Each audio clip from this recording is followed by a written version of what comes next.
Good morning, everyone. My name is John Mayo. I am a professor of economics, business, and public policy at Georgetown University's McDonough School of Business.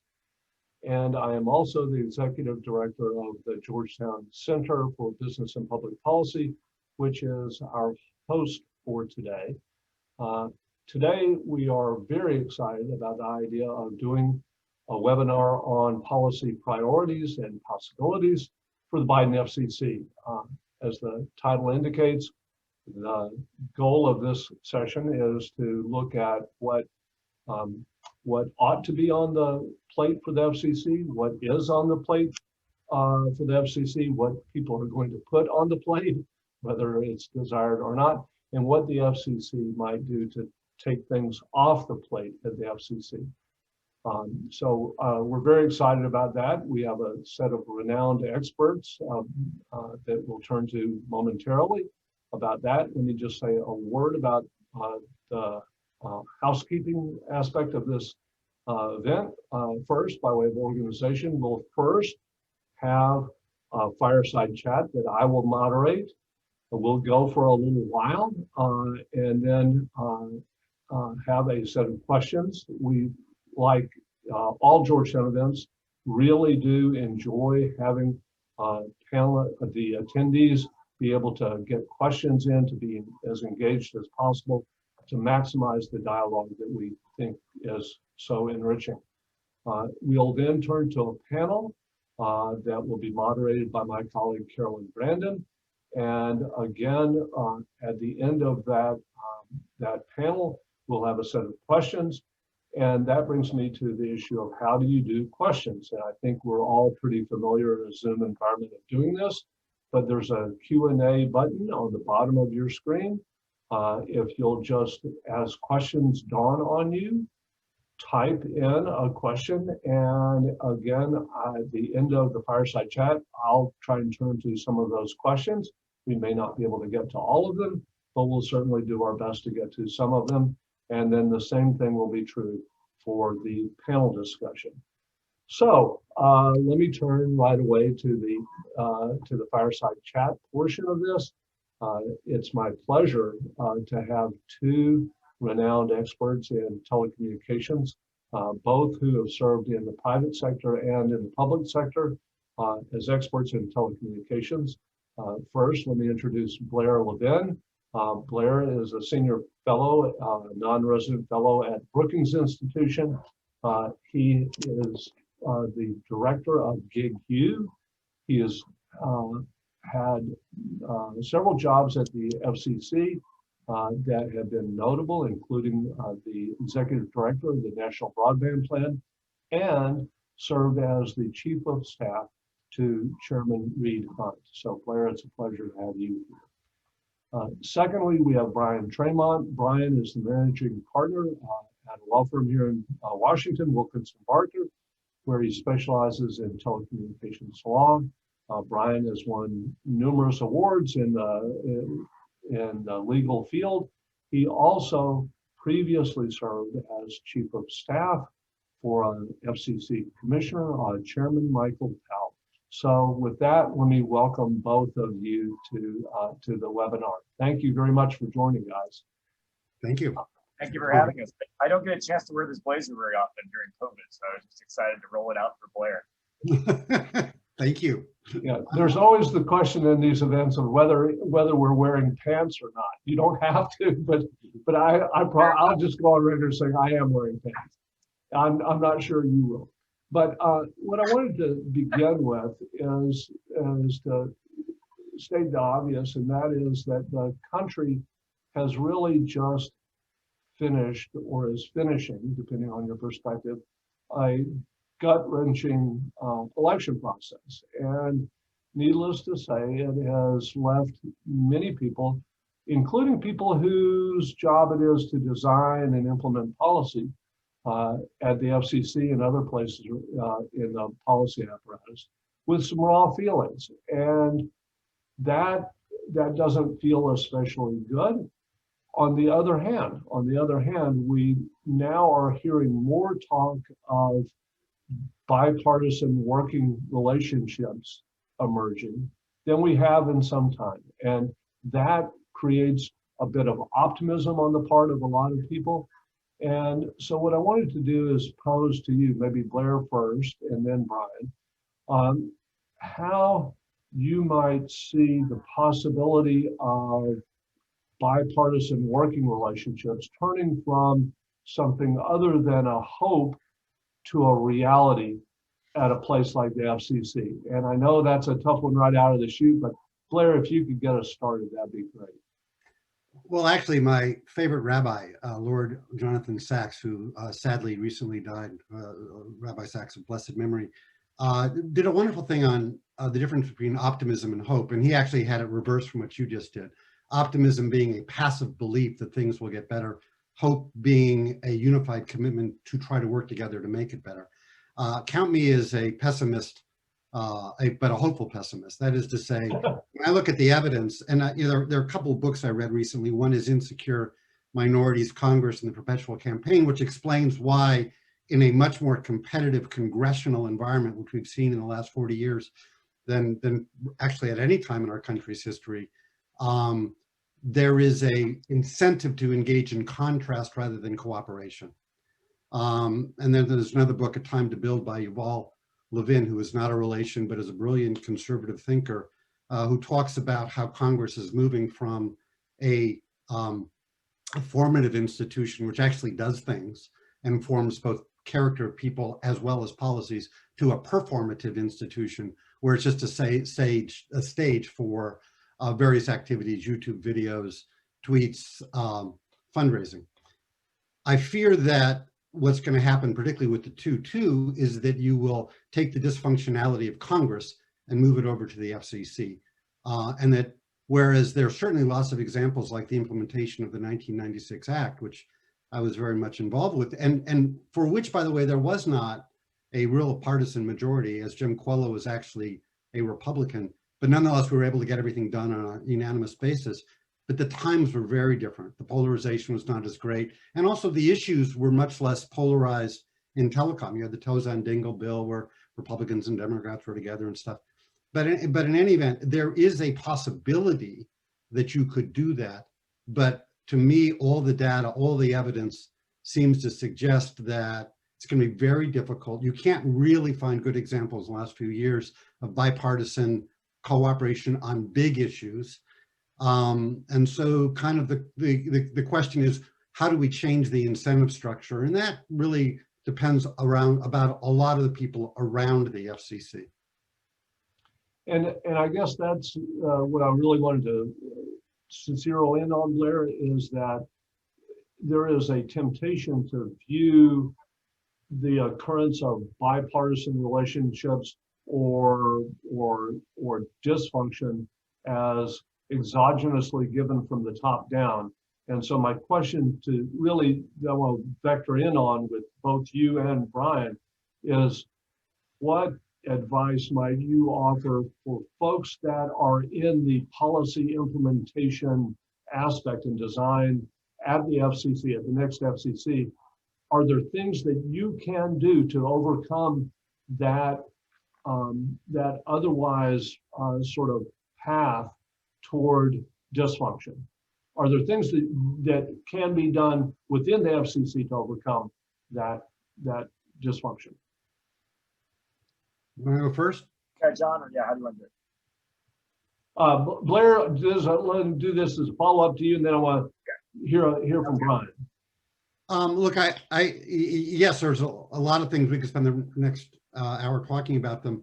To me, the most important thing is to start with the factual basis. I've written a piece in which I would suggest that there be 2 meetings a month rather than 1. I realize that would be a 100% increase in the actual workload of commissioners, but I'm being slightly unjust here. The critical thing, I think, would be if 3 months ahead of time, before you actually are really seriously looking at an item, you have the staff present, here's the factual predicate for the problem, here's the problem we're trying to solve, here's the factual predicate, here are some options, but without a lot of details. And you essentially you try to get the institution to both focus more clearly on the problem they're trying to solve and on the facts. I think that would be useful. But at the end of the day, I still would not put myself as an optimist, because I think the nature of the institutional incentives are more to, again, demonstrate opposition than come to a compromise. Brian, let me turn to you, and with a reminder, Blair just sort of jogged my memory of one of my colleagues at Georgetown who is in our strategy area that reminds us that hope is not a strategy. So I guess the question to you is really the same one that we just were talking about with Blair, but how might we turn this hope of bipartisan working relationships into a reality if we can? So I am an optimist, if for no other reason, so we can have a little contrast with Blair. But I do, it's important to remember, although the number has gone down, we're still at 80, 85% 5-0 on the decisions the commission makes. Blair is right. The bigger ones have become harder and more vitriolic as time has gone on.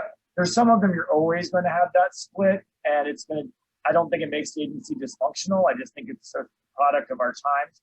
I think you can build trust and a better functioning commission in baby steps. And it's so, in some ways it's so easy, but in some ways it's so hard.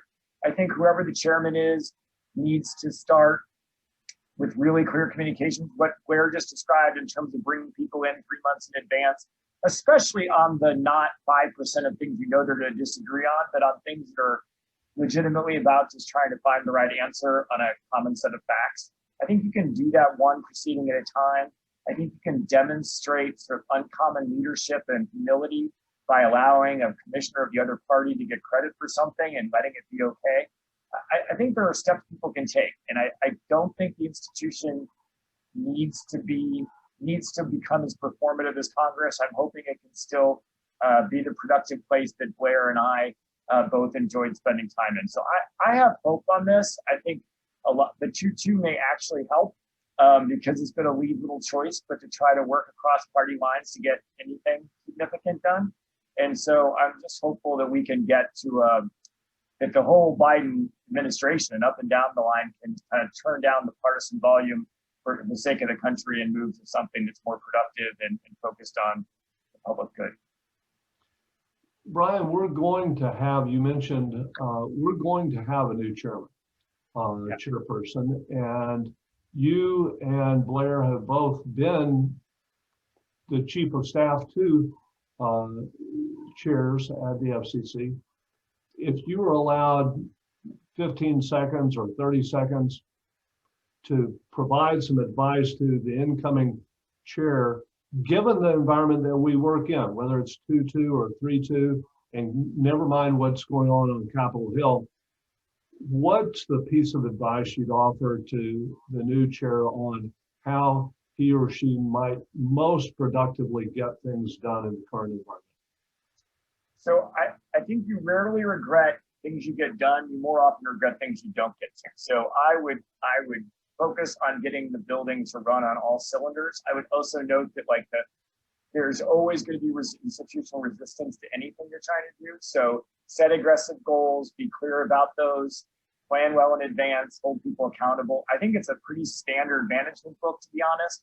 I just think it's sometimes people can get hung up on well, they don't want to do this or they want to do that. And I think you have to be a bit fearless, especially in that first year when you have a real window of opportunity to get things done. So I'd say full steam ahead and be aggressive, especially on the amount of things you get done. And don't worry so much that you're going to make a few mistakes. Blair, what's your 2 cents worth for the next chair? So publicly, I want to totally agree with Brian. Just between us, here's the Machiavellian advice I would give. Number one, make it easy to say yes and hard to say no. A lot of different ways you can do that when you have the powers of the chair. Number two, make them make the hard choices. How do you frame issues? You have the power of the bully pulpit. Give them hard choices. And number three, flood the zone. The single biggest advantage of the chair is you have a lot more staff. You can handle a lot more things, and therefore just force the commissioners to have to really choose and make difficult choices. Well, that's all very, very good. So you've got the power as chair of the bully pulpit and some additional resources. nonetheless, you're going to be constrained. All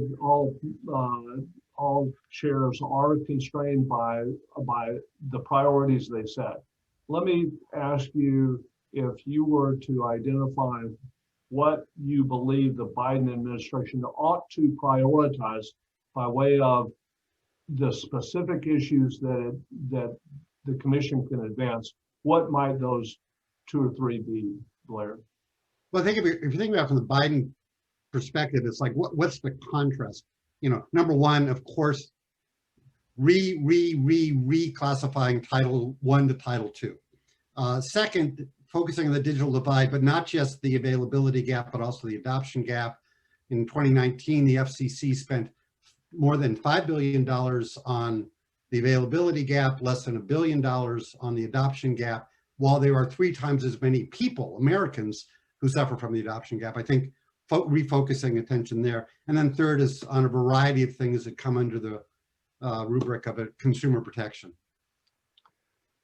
Fair enough. Let me change this question, Brian, for you in a subtle but I think maybe important way, and that is not to ask what issues the Biden administration will advance or wants to advance, but what are the issues or priorities that they are going to be compelled to address? What do they have to do, perhaps as a consequence of external forces? Yeah, the 2 that spring to mind here are actually relatively recent phenomena. I'm afraid to get robocalls back, which is a no fun situation. In Facebook's Supreme Court argument yesterday suggests that might be coming back. The other that might come back is media ownership, which I think at this stage, although traditionally a highly partisan motivated debate, I don't think any chair particularly wants to spend more time on because it can be such a quagmire. So those are 2 that immediately spring to mind.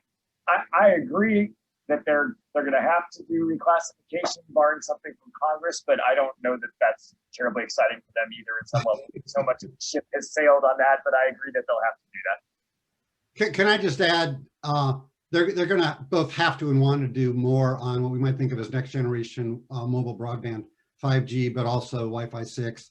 There's a variety of things there. And of course, there's always contribution reform, which every commission for the last, I don't know, 10 or 5 has managed to, push it to the next one, but it may blow up. Well, yes, but that's more one I want to have blow up as opposed to one that might be imposed upon them. I'm not sure how that one fits in the equation, right. But yes, I agree. That's also there. You may have both touched on this already, but let me just be explicit about it. Brian, let's start with you. Sleeper issues. There are some more obvious issues. What are the sleeper issues that folks should be putting in the back of their minds, if not the front of their minds, that may percolate up? The two that I'll just say that I think conventional wisdom has one view, and I think Blair shares my opinion on both of these, or each of these. The notion that a nationalized network will die with the Trump administration, I think, is naive. I think that may well come back in some way, shape, or form through DOD or others. I also think Section 230 may not be as easily escaped as some people may think from a purely partisan perspective. The other sleeper issue, well, I don't know that munis are a sleeper issue, but I think that muni broadband is going to come back in some form. It probably comes in legislation, so maybe the FCC doesn't play as big a role. The other one I mentioned is the general erosion of the health of the ILECs, which is only continuing to accelerate. And as you move with universal support away from supporting those incumbent networks, the business cases become harder and harder. And those wireline folks are hurting, and it's a real threat to competition and to our national economy. So I guess that's one that I think continues to sort of sit out there and is challenging to the country. Blair, sleeper issues? Yeah, certainly. I agree with all that Brian mentioned, particularly in the ILEC. I've already mentioned the contribution factor and contribution reform. Let me mention a couple of others. I suspect in the next year, various forces will cause DirecTV and Dish to, again, try to merge. And you will have to address this question of what's the relevant product market. And I think once you do that in the context of the merger, it then sets in motion all kinds of things. And Brian referred to media ownership, but that's I think, an historic, very important issue for the FCC.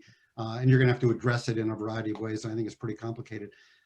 But I think the big sleeper issue is what I think of as the court's data gap. And here's what I mean by that.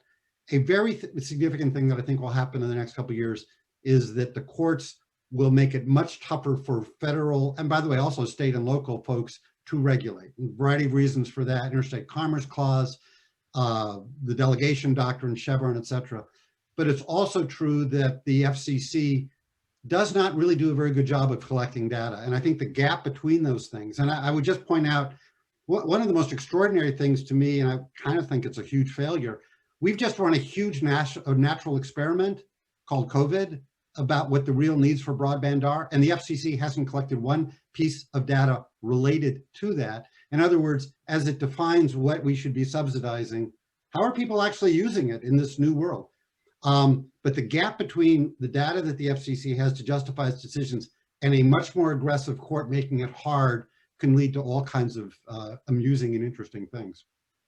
All right, let me, if I could, turn to a couple of the questions that have been raised. I think we could obviously go on and on with this discussion. It's just lovely to have, but maybe it's best that we all stay a little bit hungry for more information. First, a very specific question. Blair, why don't you take a cut at this? The question is that, and this is from Dana Scherer, who asks, with the potential of a 2-2 deadlock at the FCC, what do you foresee as an increase? Is there an increased use of delegated authority by an acting chairperson? And that's certainly a question for a lawyer. You guys.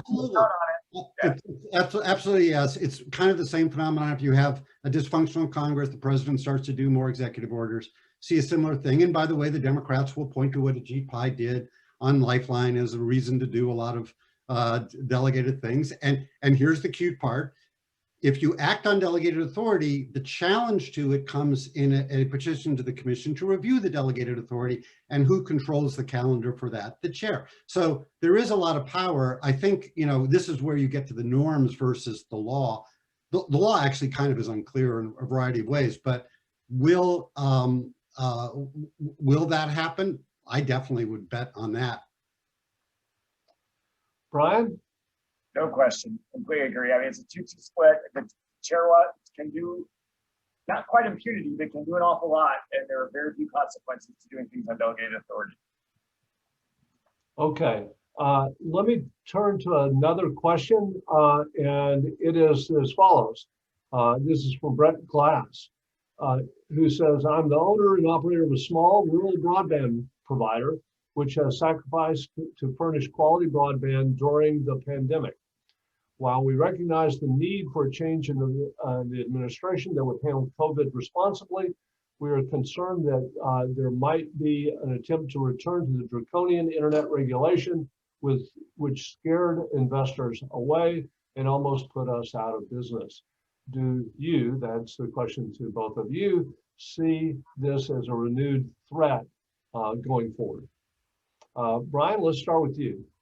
So I think reclassification is at the top of the new commission's agenda. The 2-2 split will delay what is, I think, an inevitable outcome.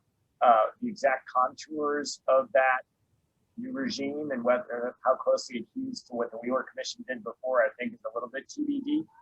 The Biden platform suggests that they would be a lot more aggressive, but I think a lot depends here that personnel is policy, and it depends a little bit on what the makeup of the commission is when the time comes to actually put the rules in place. Very good. I want to hear what Blair's got on this. Look, I've spent a lot of the last 20 years, and I still do, advise Wall Street. In that capacity, the only thing I care about are policies that affect revenues, margins, and opportunities. As far as I can tell, and I've spent a lot of time on this, Title I and Title II does not affect those three things. In fact, the companies actually say it doesn't affect it. If you had price regulation, of course it would. If you had unbundling requirements, of course it would. But if you just stay with the 2015 one, if you actually not the political stuff inside the Beltway, but the way Wall Street thinks of it, you saw almost no change in terms of how Wall Street looked at those three fundamental elements. And I suspect that would be the same. If 2015 was the be all end all, and we knew that we were done for the next 4 or 8 years, I agree with Blair. But I think that the obvious concern, as reflected in the question, wouldn't be that. I accept the amendment of the honorable. Okay, so let me turn to two quick things, and then let's turn it over to our panel, which will be a very rich discussion, I think. And these are topics that deserve a whole day of discussion, but we'll do it in a lightning round fashion. First, we haven't said a word about spectrum here. Is spectrum policy more a matter of continuity, or are there going to be discrete changes in the way spectrum policy is handled in the Biden administration as opposed to the current administration? Blair? So I think there's a real chance here for bipartisanship, but I would say Democrats on the margins are slightly more favorable to unlicensed and shared. And they're also a little more favorable to what you might think of as using spectrum policy for competition, so spectrum caps and things. But that's very much at the margin.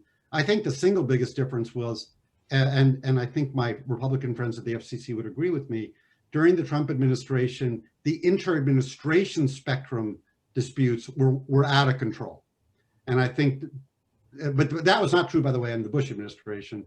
I think the Biden administration will get back to a situation where you have disputes internal, you resolve them, and the resolution stays, so industry gets more certainty. So I agree with Blair on licensed versus unlicensed. I agree with Blair on set-asides and using spectrum for social policy goals. I think siting would be another area where there will be a difference between the parties. And I am intrigued to watch the other issues involved. I think the cat may be out of the. At the very least, you would like to think that the administration would speak with one voice when they talk to the FCC, as opposed to what's happened, which is clearly not working well within the executive branch. So there's, yes, I am hopeful that a Biden spectrum policy from the executive branch will be more unified and more conducive to getting good answers. Okay, last topic. We have all been reading about Section 230 for a while now. This is, for most people in the country, would have been a completely arcane subject that nobody knew about, and yet it's managed to wind up in the Wall Street Journal and the Washington Post and New York Times, and it's been a matter of a lot of discussion over the last several months. The FCC has been rolled into that discussion. With a change of administration and the expectation of far fewer tweets, might we expect that issue fades a bit from the front pages, or what's the future of Section 230? Blair, let's start with you. It moves to Congress, which is where it belongs. I think both sides would like to rewrite it. They have different motives, but it's fundamentally Congress. The FCC in January, before Ajit leaves, may do something, but I just find it amusing that an FCC which interprets the law to say it doesn't have authority and jurisdiction over internet networks somehow has authority over internet applications.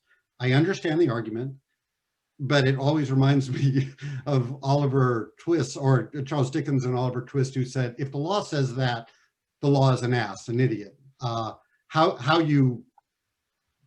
you justify that is really torture. Fair enough. Brian, last word. I was just poke Blair about as tortured as the law of trying to preempt new broadband. But I think 230 is going to be around, and I agree with Blair. It mostly shifts to Congress. But if Congress can't get something done, the Biden candidate Biden called for 230's repeal. So we've got NDAA out there. We've got the January meeting, and more adventures ahead. So it will not go away. It will fade somewhat and change because the goals are different. Guys, this has just been a treat to have this discussion. Obviously, we could go on. It would be a fun discussion to have. I'd rather have it in person than over Zoom, but I can't imagine two people that would be better to have it on a Zoom environment than you. You did wonderfully. Thank you very, very much. If you were my students, you'd get A+.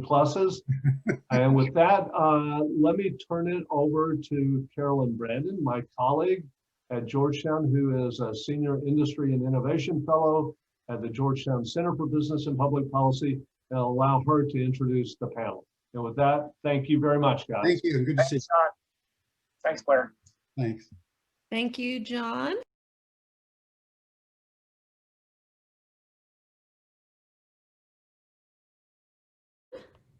Thank you both, Mr. Traymont and Blair, for joining us.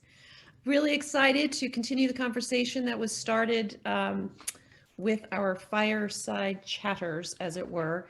I do want to let people know that our colleague Allison Remsen, who was slated to join us from US Telecom, unfortunately has to take care of her mom, who in an odd but relevant little short story was diagnosed with a very significant wound on her leg through a video chat with her doctor. And that resulted in Allison needing to take her mom to the hospital. So her colleague, Mike Saperstein, is joining us. So no, you didn't read the event description incorrectly. That is in fact Mike and not Allison. So how about I switch it up a little bit, and rather than me introducing my three stellar panelists, why don't I turn it over to you, starting with Gigi Sohn. First of all, Gigi, thank you for making time. I know you are involved in a lot of things going on right now, bigger than what the FCC is about, but really, really glad that you made the time to speak with us, and just wanted to share with our audience, not everybody who is familiar with you or with us, and what we do here in the policy world. So just a few words about you and your experience with the FCC and your perspective for us today. Great, thanks, Carolyn. Thanks for inviting me to come. And I want to say hi to everybody and hope everybody's doing well during these strange times. My family just canceled Christmas plans with our in-laws, so it's going to be a crummy holiday season, but hopefully we can see the light at the end of the tunnel and I can see everybody in person, because I've done dozens of these things since March, and I really miss the collaboration of actually talking to people in person. So I am a longtime consumer advocate for open, affordable, accessible democratic networks. I'm also commentating a lot on tech these days, including yesterday's very powerful, very interesting FTC lawsuit against Facebook. But I want everybody to have broadband. That's been my goal, since I started out 30 years ago, and that's what I'm working for today. So I have two affiliations right now. I'm at the Georgetown Law Institute for Technology, Law, and Policy. I'm also a senior fellow and public advocate with the Benton Institute for Broadband and Society. I've run several nonprofits, including Public Knowledge, which I co-founded, and I also worked from 2013 to 2016 for Chairman Wheeler as his counselor. And it was the formative experience of my life. I encourage everybody, to the extent there's any students on here, if you get a chance to work in the government, please do. I think Brian and Blair and others would agree. It's an amazing experience to actually shape policy from the inside as opposed to the outside. It's great to be here. Thanks. Absolutely. And Gigi, you didn't mention your podcast. Can you just describe? Oh God, my podcast consultant would kill me. Oh, come on. Because I always fail to do that. Yes, I am the host of the Tech on the Rocks podcast. And in fact, we have a live podcast coming up 1 week from today at 11 o'clock, featuring former FCC acting chair and Commissioner Mignon Clyburn and former FCC General Counsel Jonathan Salet. And they will be discussing Salet's report called Broadband for America Now, which he did for the Benton Institute, which lays out a roadmap for getting broadband for all. And I hope people, you've got a great attendance here. I hope you will come to the live podcast. It should be a lot of fun and very informative. Thank you. Absolutely. We'll get the date on that. And we're going to come back to that very important topic, which I was surprised did not take up the majority of the commentary in our fireside chat. So let's just continue the theme. So, obviously for all of those who are watching and listening, Gigi offers a perspective both outside the agency as well as inside. So we're going to circle back in a minute. Nathan, can you share a little bit about who you are and sort of your experience and role at the FCC when you were there?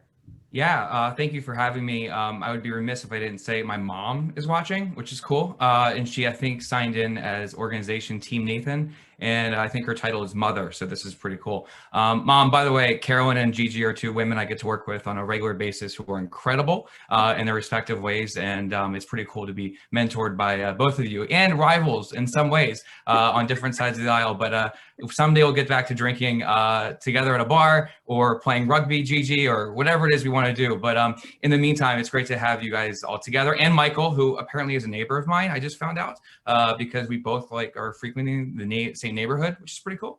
But yeah, so I left the agency where I worked for Chairman Pai as a policy advisor last year, now currently at Targeted Victory, where I'm a vice president working on our public affairs team, specifically working with tech and telecom clients, trying to help them navigate Washington, D.C., the intersection of policy and politics and technology. So it's a good space to be in. Before I worked for Chairman Pai, where I spent 3 years on staff working beside Matthew Berry and Nick Degani and Chairman Pai, I was actually at the R Street Institute, where I did quite a bit of writing, mostly on surveillance and surveillance and privacy issues and encryption. And then before then, worked at a couple other organizations. Then for Justin Amash, a congressman from Michigan, who's now a libertarian, I think is officially what he's designated as. And then before then, he was a Republican. So, I've had an opportunity to kind of work from different perspectives on these issues. Yeah, so that's kind of my background. And it's been quite an exciting ride. I'm very fascinated to see what the next iteration of the FCC looks like. I think there's a lot of opportunities for collaboration and compromise, as well as continue the efforts to close the digital divide and find ways to solve some real problems. I like that. It's a carryover of Brian Traymont's enthusiasm for, let's go into this hoping things can be better and different. Michael, I don't want to leave you out. You also have experience on the outside working with the agency in different roles, both trade association as well as company. Can you just give us a little perspective on, give us a little information about your perspective on this conversation about a Biden FCC? Sure, Carolyn, and thank you for having me. I am certainly not Allison Remsen, but I'm glad to play one on your Zoom screen today.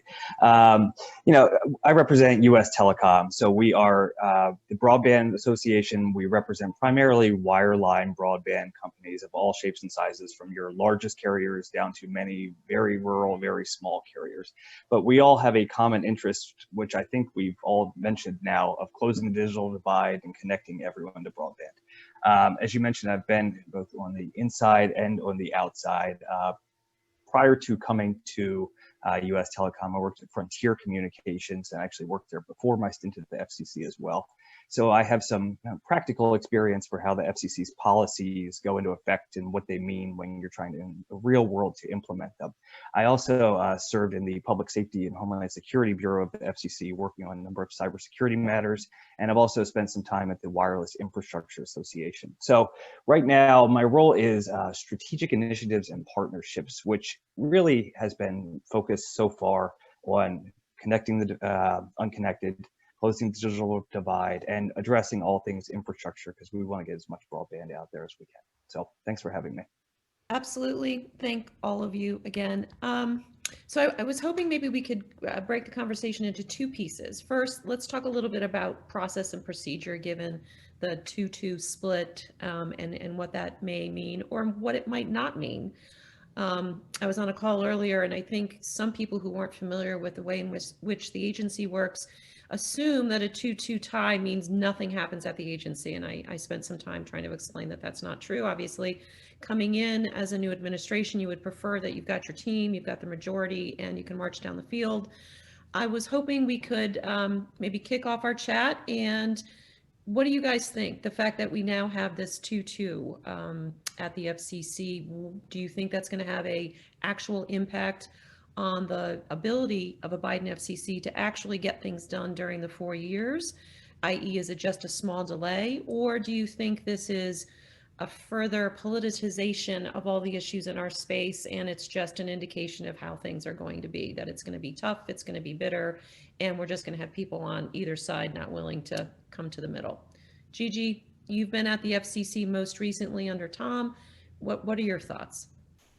I hope it's not going to be tough and it's not going to be bitter. Yeah, I think people do forget that, it's not necessarily the case that two FCC commissioners get paired and go together. Oftentimes, it's more often the case that a person from one agency gets paired with somebody from another agency or gets paired with a judge. I was talking to a veteran of the Clinton and Obama White House who said, yeah, we'd have these ups and downs where one month nothing would happen. And the next month, they would pair, an FTC commissioner, an FCC commissioner with a bunch of judges. So there's trade-offs. So, nobody ought to be gloating right now that the agency is going to be deadlocked forever. I think, Brian even recognized, and I think most people recognize it may be deadlocked for a while. And, people also have to remember Biden is still choosing this cabinet, right? So an FCC choice probably wasn't going to come for a while. For that third seat wasn't probably going to come for a while anyway. They're likely to name an acting, one of the two Democrats as the acting chair. It's likely to be Commissioner Rosenworcel by all accounts. She is the senior member. So, I think people are jumping to conclusions that this is going to be a long deadlock a little too quickly. And I sure hope it isn't, because, the incoming president is entitled to have his majority. That being said, the commission can do a lot with a 2-2. As Brian pointed out, most decisions, the vast majority of decisions are not, partisan. They're, 3-0 or 4-0 or 5-0. But, some of the big stuff that is more controversial, or I might think should not be controversial, like shoring up E-rate and Lifeline, they're probably not going to go anywhere. But the acting chair will have tools, delegate authority. That came up. And again, just to remind people, there are actions that the bureaus can take without the permission of the full commission. They can't make new policy, they can't make new rules, but they can use the existing rules and policy to move actions forward. The Enforcement Bureau can take enforcement actions on things beyond robocalls, on waste, fraud, and abuse and unfair practices. So there's a lot that can be done. But I think the one thing to think about a deadlock commission for those companies that want to engage in mergers. There's a lot of talk. Blair talked about, AT&T spinning off DirecTV, and there's already a whole bunch of suitors. They're talking about it being worth $15 billion. If broadcasters, want to buy other, entities or, what have you, that's likely to stop in a 2-2, because that, those decisions, whether to allow mergers, particularly in this, highly focused area of antitrust and, both vertical and horizontal, those things are probably not going to move. So, I would argue that for pretty much most of the industry, regardless of what they tell Communications Daily, stopping M&A or stopping an agency like this cold is not good for anybody. And no offense to Com Daily, who I think registered to watch the webinar. No offense. Nathan, I know you have some thoughts about this.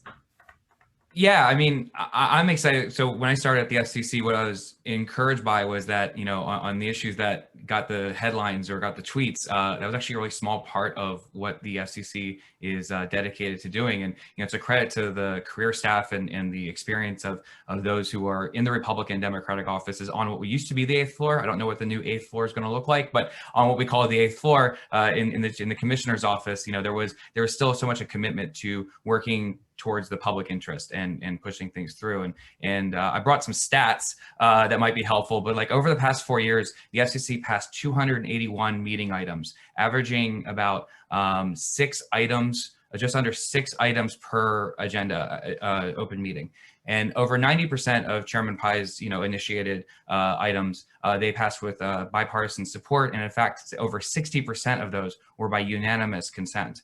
So, that just speaks to the fact that, there has been a pathway to move forward on this. And, before him, the previous administration, they passed 103 items in total, with the average of just about 3 items per month, with 61% bipartisan support and 33% were unanimous. So, I mean, if this new commission could pass 4 or 5 items, maybe not 6. That's still a huge improvement over what is the traditional number of items at the FCC. And there's so many areas of agreement, particularly relating to how to protect consumers. And one of the things I'm excited about is the 988 number hotline for the suicide hotline, to be able to reduce, barriers to help those who need help in a time of need in mental health. How are ways that we could use next generation technology in the telecommunications space to help in other areas of our lives and help those who need it. And so, things like that, whether that or we're looking at the prison phone reform or other issues where, there's a concerted effort from both sides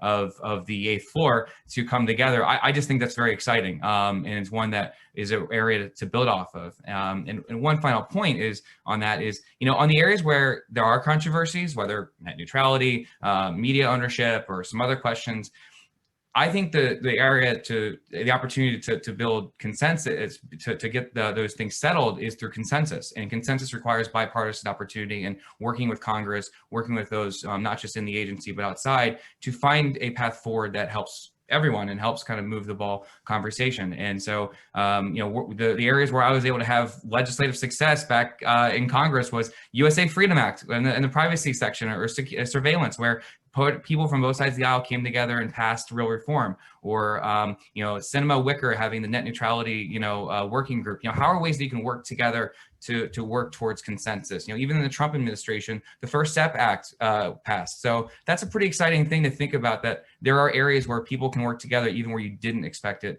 to happen. So Nathan, thank you. You raised an issue I actually wanted to ask Gigi and Mike about, and that is, how relevant is the makeup of the House and Senate to what you think is the near-term priorities for a Biden FCC? Is there a bunch of issues they can march down the path on without needing Congress to act? What are your thoughts there? Do you want me to weigh in, or Mike? Mike hasn't Sure. spoken yet, so maybe he Ladies should. first. Well, look, obviously who's in Congress is significant. I mean, you're starting to hear Senator Thune and others say, well, we're going to have litmus tests for whoever the third nominee to the FCC is. So, and then, the House will have, and again, we don't know what's going to happen. January 5th will tell who actually is the majority in the Senate. In the House, obviously, both have oversight capabilities. So, look, they've always played a significant role. They will continue to play a significant role. I do think, regardless of whether the FCC has a majority or not, Congress still has to play a huge role in closing the digital divide. I've been working with industry for the past 6-7 months, and with folks on the Hill trying to get a $50 a month broadband benefit to low-income Americans passed, because, as Blair mentioned, affordability is the biggest problem. Okay, obviously there's an issue with getting infrastructure out to rural America and, frankly, urban America as well. There are a lot of unserved and underserved urban areas, but Congress has got to play a role, and in my opinion, needs to make a really big bet, both on infrastructure and on affordability, and, as Brian mentioned before, and I appreciate him saying this, on allowing communities to build their own broadband, because that's something we tried to preempt the states in North Carolina and Tennessee. We lost the Sixth Circuit. Not as powerful a decision as I might, but I don't think the FCC should pick that ball up again. But I think Congress needs to. I was actually talking to a former Republican RUS administrator this morning, and she was talking about this as well. The fact that there are some places that incumbents will not serve, and okay, I respect that. But don't keep out competition. Don't keep out co-ops. Don't keep out communities that need to serve their own residents. So Congress must play a role, regardless of whether the FCC is 3-2, 2-2, or what have you. Yeah, and I'll just jump in here. I think in some ways, the fact that we're starting out with a 2-2 split or a possible split Congress may play towards the overall country's benefit for some of the reasons that Gigi just laid out. Instead of sending us, various parties to their corner on whether broadband should be rated as a Title II service or Title I, let's focus on the exact problems that we know that COVID has revealed. We know that there are people out there who don't have broadband. We know that as a result of that, they can't get work, They can't get health care. I have a first grader in the other room right now who is currently online, but I know that there are millions of kids out there who can't be online. So I think in some ways, it's serendipitous that we would have this common set of issues, a known set of issues, and a real ability to work in a bipartisan fashion. And I think the things that we're grappling with are really bipartisan. These connectivity issues, they're not a rural issue. They're not an urban issue. I am certainly not Dr. Nicole Turner-Lee, but she said at a recent investment forum that we did, that this is an American issue. And I think I firmly believe that. And I think if we can get Congress behind that, that would be a step in the right direction. To Gigi's point about broadband benefits, we are certainly looking hard about, what is the affordability? Because if you look at the connectivity gap, let's take schools, for instance, it really is a function of accessibility and affordability. And we need to be solving both of those things in parallel. And I think this bipartisan kind of divided nature actually allows us to focus on those important things that matter at this moment. But Carolyn, if I could just weigh in just on one more point, on the authority point, it's interesting because Senator Thune was talking about, making sure that Congress handles the net neutrality issue. And I do think Congress actually needs to handle the authority issue and the net neutrality issue. Now, this is of course not to say that I don't think the FCC should, right? Because it takes Congress a long time to do these things. And I've written about this numerous times. So it's no secret that I think that the FCC needs to restore its authority to make sure, to do what it can to make sure that everybody can get broadband. Again, I don't think it's enough, but the FCC can do an awful lot. But ultimately, if we are ever going to move forward, Congress needs to give the FCC authority over broadband, clear, undeniable, unarguable authority, so we can stop the ping pong game, right? I've adopted this from industry. And it also, I believe, particularly given the makeup of the Supreme Court, must now give the FCC express authority to adopt net neutrality rules or lay them out themselves. So I don't think there's actually any disagreement that Congress needs to have a role in settling this one question that seems to tie up everything. Right. But I think, again, until that happens, the Biden FCC needs to take back its authority and needs to, start a proceeding to reinstate either the 2015 net neutrality rules or start, new ones. Maybe they're less regulatory, maybe in some areas they're more regulatory.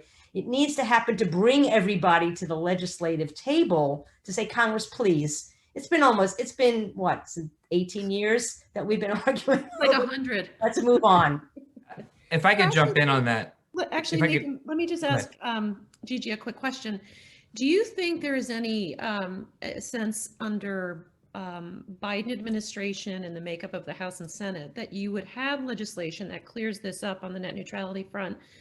And that makes it applicable, so transparency, those sorts of principles and obligations, applicable to a broader set of companies beyond ISPs? Or do you think this continues to be really a solution that's just ISP specific?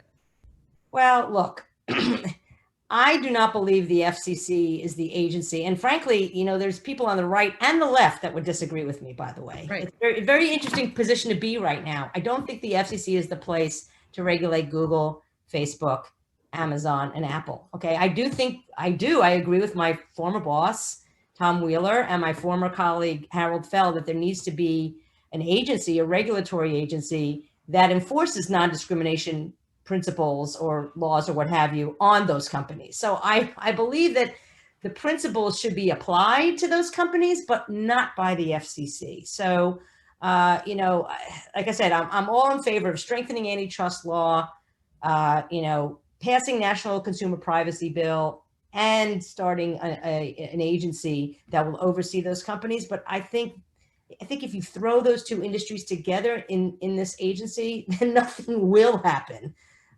We need to separate those two out. But the principles, I think, are similar in that way.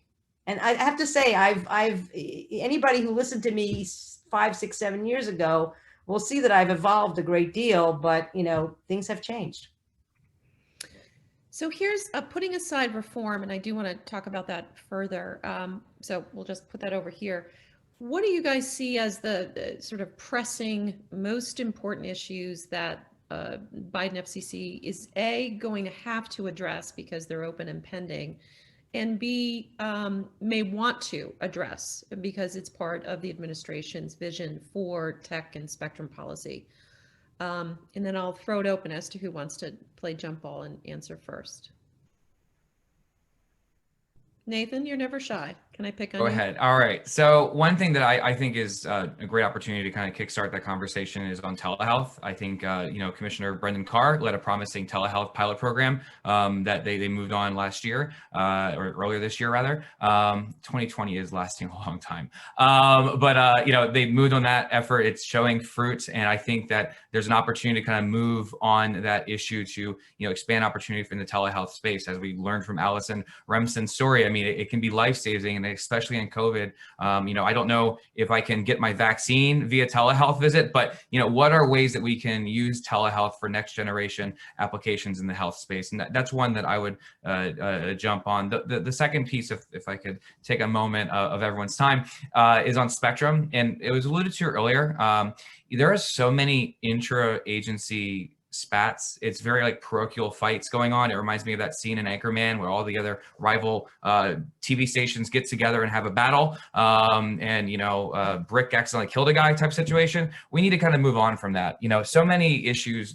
Gigi and I have worked on the Legato issue, questions around 5.9, questions around 24 gigahertz somehow ending weather as we know it. I mean, all of these things happen because there's a disruption within the IRAC process and the interagency review process to go through how do we look at questions in the federal spectrum space and think about how do we use that to its best case scenario. And that's something that, that is something that I think could be a fix that we could, rethink the process to make sure that these issues that have been held up at the FCC for in 5.9 issue, 20 plus years, how could we rethink that to move us forward? Because when you think about 5G or next generation Wi-Fi, we're talking about a different way of thinking about spectrum allocation than we were 10, 15 years ago, whenever I was reading about this stuff in college. It's the type of thing to kind of move forward on. So that's one area. Those are two areas that I would love to see movement on.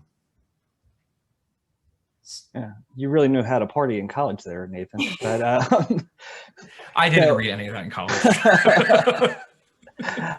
One thing that I think is imminently teed up and that I would hope there would be action on very soon, because I think our future of our kind of national broadband infrastructure depends on it, is the FCC's broadband mapping initiative. There is so much agreement that this needs to be done. The frustration level that we have an act approved. We have an FCC moving in this direction, but we can't get funding for it is absolutely mind-boggling to me. But we just wrapped up the first phase of the Rural Digital Opportunity Fund this week. That was focusing on unserved areas. But U.S. Telecom's own research has shown that there are a lot of what we call hidden unserved, that there are a lot of people in blocks who are marked as served, but it's cold comfort to them that their neighbor has broadband, but they have none. And until we get more effective broadband mapping, we can't figure out where those people are, and we can't effectively serve them. That's all teed up. It's ready to go. And I'm hopeful that Congress will approve funding for this quickly, and the next administration can hit the ground running on that front. Yeah, so I agree with Mike. I don't think the FCC needs more money. I think even though it's been allocated several times in bills that have languished in the Senate, I think they need to move forward now. I also think, and I just wrote about this for Tech Dirt recently, and Blair mentioned this, they need to collect data on the efforts by industry around COVID and how they have or have not moved the needle. We have no idea the impact of the Keep America Connected pledge and the promises to suspend data caps and not kick people off. I mean, has that moved, and the low cost services that most of the big ISPs offer, right? The Internet Essentials and such. We have no idea of the real scope of the digital divide. I mean, I testified a year ago that it was 141 million. I'm now hearing it's more along the lines of 80 or 90 million. It's still significant. So we need to know the data. You know, we need, and until we know the data, and we need to know who has broadband really and who doesn't. Until we do that, you know, it's hard to shape policy. The other thing that I think can be done and should be done is, you know, it's time to bring the different pieces of the federal government together. As we heard before, you know, in the Trump administration, you know, NTIA was at war with the FCC, was at war with the DOT. I mean, that needs to stop. And I think that is a bipartisan agreement across the board. But we also need to bring in states, localities, philanthropies, consumer advocates. It is going to, no single effort by the federal government, even if they are coordinated, is going to close the digital divide. We need all parties at the table. And this is something an acting chair can do right now. Now, I was just reading somebody in the chairman's office, I think it was Evan, tweeted about how the Cleveland Clinic is working with philanthropies and others to get broadband to everybody, to poor people in Cleveland. It's those kind of efforts that the federal government can help to coordinate and kickstart by bringing people to the table. So, you know, I hate to use a tired, worn out, you know, statement, it takes a village, but it is going to take a village to close the digital divide. It's not just going to be the federal government. It's not just going to be the states. It's going to be everybody working together. And that can happen regardless, again, of, you know, what the numbers at the FCC are. So Gigi, do you think something like the creation of an overarching umbrella organization at the White House level, like a broad, you know, I think in the past we've had the Broadband Opportunity Commission, but some convening at the highest level to bring representatives from all of those constituencies to really focus the attention, almost like a task force to, like we're doing on the vaccines? Yeah, there needs to be an Office of Broadband Connectivity or something along those lines. I've been advocating the same at the states, and I get calls every week from various states, you know, interested in that. So absolutely, it should come. It should not come from the FCC necessarily. It should be in the White House or you know somewhere else in the executive, you know, where it brings these parties together to come up with solutions and share best practices. This is the other thing that drives me nuts. I get these phone calls from states saying, well, who's doing the best, you know, who's doing the best job of A, B, and C in broadband? And I'm like, you've got to be kidding me, right? Because it's happening, you know, all over the country, you know, with various levels of success, but people don't know about it. Right. So this is really where I think, you know, the Biden folks could really do a great service to this country in helping to close the digital divide by just making sure everybody talks to each other. Correct. If I could jump on that, actually, you mentioned the Cleveland Clinic. I think it's a fantastic example. Is that from what I remember, a lot of that conversation about the Cleveland Clinic came out of a bipartisan visits by Commissioner Clyburn and Chairman Pai to Cleveland to look at the clinic and see what they were doing. And shout out to Evan Schwartztrauber for telling that story, because it's that traveling around. Now, you can't do it during the pandemic, obviously, but you know, as things open up, hopefully someday, as we move forward on this, I think there's an opportunity for commissioners from both sides to travel and to see what's happening in the real communities. And I know that commissioners currently do that. And I would encourage whoever is leading the charge at the FCC to start doing that. I would also encourage, you know, Commissioner Symington, soon to be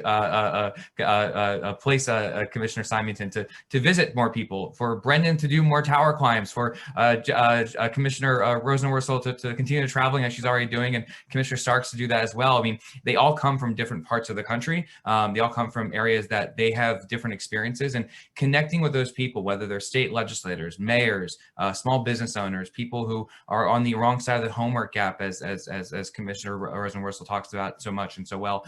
You know, these are people that they need to communicate with and to get those ideas, you know, flowing into the FCC. I learned so much from going with Chairman Pai. My favorite trip, by the way, for anyone who's curious, hang out with Dominique Wilkins and Nicole Turner-Lee in Atlanta, Georgia, getting a great experience down there and getting to see what those communities are doing to enable new startups and to enable people to be better connected, and also to get some tips from my jump shot from Dominique. But you know, it's how do you find that story, how do you find those opportunities to get not just to the conferences, not just to CES, not just to the Aspen Institute events, all those are great events, but how do you get out to the places beyond the conference square to see where people are really at? And I think, you know, Mike and his team connect with people all across the country, and you know, finding ways to partner with groups like them to connect with those people that are on the ground doing incredible work can help the FCC make real changes. Mike, did you want to add anything? No, I mean, I think that, Nathan's point is a good one. We need to recognize what's going on in the real world and what the real world problems are. To that end, something that's a perennial issue is robocalls. And, these are not going away. US Telecom has been a leader in the robocall space. And we are proud leaders of the Traceback group. But this is going to be an issue for the next chair and possibly the chair after that, because this is as long as people keep answering those calls, this is going to be an issue. So we're looking forward to working not just with the FCC, but also with the states, because they have the enforcement authority with the Department of Justice, and seeing how we can all help to end that issue, because that is one that certainly dominates people's minds, if not our collective policy conscious. All right, so I think we're supposed to go till 12:15. So, and I do want to double check and see if we've got any questions coming in. Before we do that, let me just ask two really quick questions. First, are there any so Trump was very hawkish on China, or at least people around him in the news, we were led to believe he was hawkish on China. And that in many ways was translated into issues at the FCC, such as the, listing of companies who, American entities who are taking from universal service funds or elsewhere need to get rid of that equipment if they have it in their network. Do you think, given at least early signals from the Biden team, that they too may be hawkish, at least up front, on China? Do you see a change in the Huawei policies at the FCC, or does that just continue apace? Anybody have? I'll jump in there. US Telecom's done a fair amount of work, and one of my colleagues, Robert Mayer, actually leads the DHS ICT supply chain task force. So this has been a huge issue, and I think it's going to be a big issue as we move forward with, as our 5G future. I have not seen what the vote was today. It looked like it was heading towards a bipartisan 5-0 vote as in terms of how we square up the Secure and Trusted Network Communications Act with the FCC's own policy. But all of these are moving towards getting Chinese equipment out of the networks. And so I would be surprised, based upon what we've seen, Umair, who's Commissioner Rosenworcel's advisor, was out there talking about the need for increased security in the networks. Certainly, Commissioner Starks has been a big proponent of ORAN and some of the other supply chain aspects. So I would expect more of the same and more of a unified purpose towards, as we move into 5G, making sure those networks are secure as possible. And that includes certainly the bans that we see on Huawei. Okay. Whether that expands or not, that's the interesting question. I think there may have been even some movement on that today at the FCC's open meeting. Okay. Gigi, maybe not a fair question, but we wanted this to be a conversation, not just a Q&A. So of all the things you guys and by you guys, I mean you and Tom and Commissioner or Chairman Wheeler and the team were able to accomplish, and the things maybe you weren't able to accomplish, or one might suggest were undone or slightly not advanced under Chairman Pai. Are there any issues that you'd like to see the new FCC get back, either undo, putting aside Title II and net neutrality, any others that you think, now we get a second chance, let's go in and get it done right? Well, look, this is going to sound maybe a little trite, but I'll say it anyway. There's one thing we didn't get done and still hasn't gotten done, and that's making sure there's robust, affordable broadband for all Americans. And that, doing that right will take undoing some of the things that this FCC has done, particularly what I would call the near destruction of the Lifeline program and the refusal to expand the E-rate program. I mean, I can tell you, to say that we can't take a $2 billion overage that is in the E-rate fund right now to connect poor kids at home because the law says it's connectivity to the classroom is just this has generally been a very brave FCC when it's come to looking at the limits of its authority. But I can tell you, my daughter's classroom is right down there, right in her bedroom, or it's at the dining room table. So these are things that, and I understand, I just heard, I didn't know about this, that this FCC has actually put some language in its rules that makes it even harder to make those funds available to kids in the home. I mean, we need to, expand these subsidies and make them easier to get. Again, understanding you don't want waste, fraud, and abuse. We all understand that. And actually, it was the Democrats, it was Janikowski, who started us down the road of really tightening up those subsidy programs. So getting the Lifeline program to a place where it's attractive to apply as opposed to, not attractive, which I think it's something like 20 or 25% of people eligible for Lifeline take it. And the number of participants has gone down by 40% since 2017. That has got to change. The same with E-rate. The reason there's so much money left over in E-rate is because, number one, we've spent the money wisely. We've made pricing transparent. So why not make those make that connectivity available, particularly during a pandemic? Kids are not going back to school so quickly. This pandemic, even though the light's at the end of the tunnel, it's going to be some time. Why not make some of that money available? So fixing those subsidies, I think, is something that we absolutely need to do. The other thing we need to get back to is a data-driven competition analysis. So one of the things we did leave on the table was broadband data services. That and the set-top box proceedings languished. They did not get voted out. And, the PI folks took the broadband data services order and completely turned it around so that essentially to find that one special access provider is enough. That just cannot be the case. One of the things that a chair can do is put out public notices, ask the office, I guess it's called the Office of Economic Analysis now, Office of Plans and Policy, to do real research on what competition really is, because I don't think we have a proper definition. And then we can move forward with some real data-driven policy that promotes competition in the market. And this FCC has not done that. The one issue that is outstanding, though, where they're proposing to do it, and I hope does get done on a bipartisan basis, is the issue of exclusivity, broadband providers having exclusives in apartment buildings, condos, what's called multi-tenant environments. I'd like to see that move forward. I don't know if Nathan thinks that's possible, but that was one of the pro-competitive things that this chairman has pushed forward. A third of Americans live in those in multi-tenant environments. It would be nice to see more competition there. Well, I would suggest it's one of many pro-competitive initiatives the chairman led. But one thing I would also add, I think, actually on the E-rate and schools program situation. I mean, obviously, there's you guys are far more educated on the law than I am and the legal interpretations of what can and can't be done. But one thing that can be done in the immediate is the FCC could offer their services to help Department of Education and other agencies that received funding through the CARES Act, as well as CARES 2, in looking at ways that we can offer our expertise to help them get that funding out to the people that need it. Over the past few years, and as you guys have known, other agencies have gotten piles of money to help help those who need it, and I think by and large have been less effective than the FCC. There is a quality of staff in expertise that the FCC has, and I think that there's a great opportunity to, in the immediate, not long term. That's a conversation for a couple months from now, I think. But in the immediate, to work with Congress, to work with those agencies to help make sure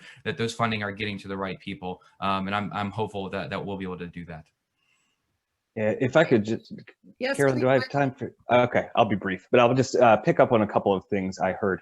One, I agree with Nathan. There is a tremendous staff in place ready to go and work on a lot of these issues right now. And I would urge the incoming chair, whoever that is, to make use of their staff. It's just a great career staff over there.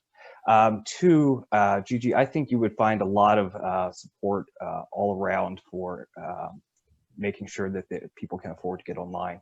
Looking at those subsidies. One thing that we put in the letter to the FCC back in March when all this was starting was looking at the fact that currently you're only eligible for either a wireless or wireline subscription for Lifeline. And I think the pandemic has shown that even though 90% of the Lifeline funds are going to wireless, there's just as urgent of a need on the wireline context. So that is something that we have proposed there as well. And finally, to your competition point, I would agree with you. I think that looking at the data around competition is a great start, because I actually think there's a great story to tell there. I think the market is competitive, and I know the stats will bear that out. We recently had a report out there that showed that over the past 5 years, prices have actually gone down for your broadband subscription by an average of 20%. If it's adjusted for inflation, that's 28%. This is running contrary to everything else where the prices have gone up. And not only that, your speeds have gone up for those same dollars. So we're very excited about the story we have to tell, the data that's out there right now. So looking forward to continuing that debate. Well, I think we are actually past our end time. And if I am looking at the various and sundry little toggles down here at the bottom of my screen, I don't think we have new questions. We have a couple thoughts from Brett Glass, who, you know, for those of you who know him, are very consistent with his sense that unless you're a large company with lots of resources, it's really hard to get your day in court or at the FCC on some of these policies, which is a fair point. That being said, I want to thank all of you very, very, very much for your time. I think whoever ends up leading the FCC on a permanent basis has his or her work cut out for him. But on the other hand, I think what I heard on this portion of the call, as well as between Blair Levin and Brian Traymont, is I think we are all hoping that some version of bipartisanship and coming together to get some of this stuff done is starting to take hold. And that's really, really, really encouraging. So thank you all. Just so you know, this has been recorded and they're going to go through it just to make sure there's no glitches in the video. But we will go ahead and post this on the Georgetown Center's YouTube channel. As soon as it is up and live, we'll send you guys the link. Nathan, make sure you share a copy with your mom. I will. And I just want to thank you all very, very much, and look forward to talking with you guys as we see all of this unfold. Thank Thanks, you all. Carolyn. This was great. Thank you. Thanks so Thank much. you. Bye, everybody. Bye. Take care. Bye, Mom.